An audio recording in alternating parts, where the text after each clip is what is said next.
Dívida, Maria Lúcia Fatorelli, muito obrigado pela sua presença aqui no programa.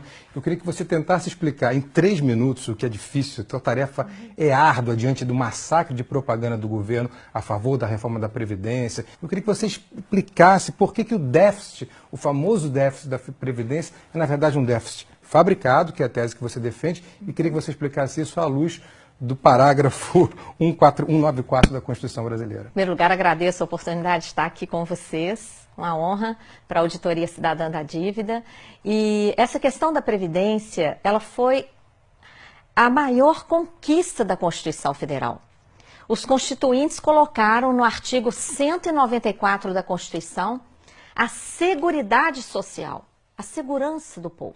Que não é só Previdência, não é. São 3 fatores. É um tripé. É previdência, assistência e saúde. Foi a principal conquista social. Ela é tão importante que na própria Constituição, no artigo 195, os constituintes estabeleceram o financiamento desse tripé. Então, eles colocaram lá fontes variadas de financiamento, como uma cesta.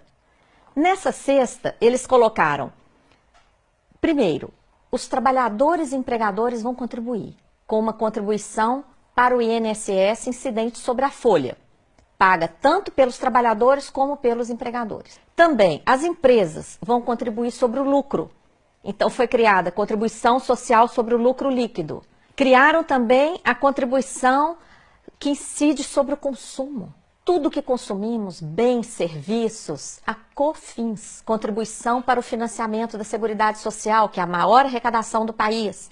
Tem também PIS/PASEP, arrecadação sobre a venda de produtos rurais, arrecadação sobre todas as importações e várias outras fontes menores, como, por exemplo, uma contribuição que incide sobre todas as apostas de loterias e concursos pagos no país. Então, se tem tanta fonte de financiamento, por que o governo insiste em dizer que tem o déficit? Como é que ele fabrica esse déficit? Então, ele pega lá dessa cesta, onde estão todas essas fontes variadas, ele vai lá e pega somente a contribuição do INSS. E compara o que se arrecada com essa contribuição, paga por empregados e empregadores urbanos e rurais, ele compara isso com todo o gasto da Previdência, que é o maior entre o tripé da Previdência, Assistência e Saúde. O maior deles é a Previdência. E quando fazemos a conta honestamente, considerando todas essas fontes, e todos os gastos com previdência, assistência e saúde, o que a gente obtém?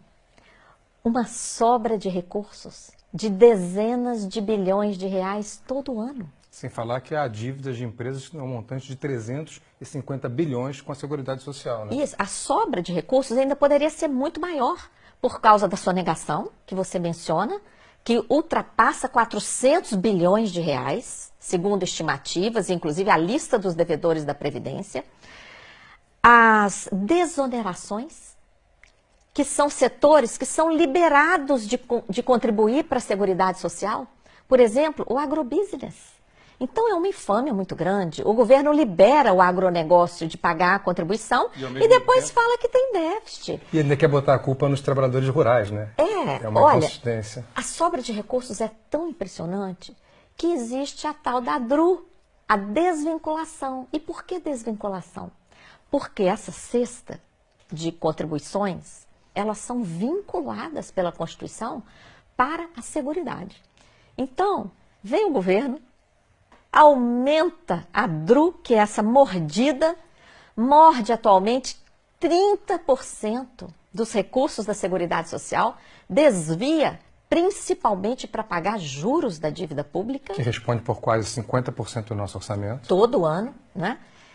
E depois vem falar de déficit? Não. Maria Lúcia, essa explicação dos ovos, né, dos 8 ovos na cesta, é muito boa, porque ela consegue se contrapor a essa propaganda maciça do governo que tenta impor uma visão da reforma da Previdência para o grande público. E, ao mesmo tempo, a grande mídia faz o mesmo, inclusive através de analistas políticos que sempre repetem: a reforma da Previdência é primordial e sem ela o país vai quebrar. Muito obrigado por ter sido tão clara com a gente.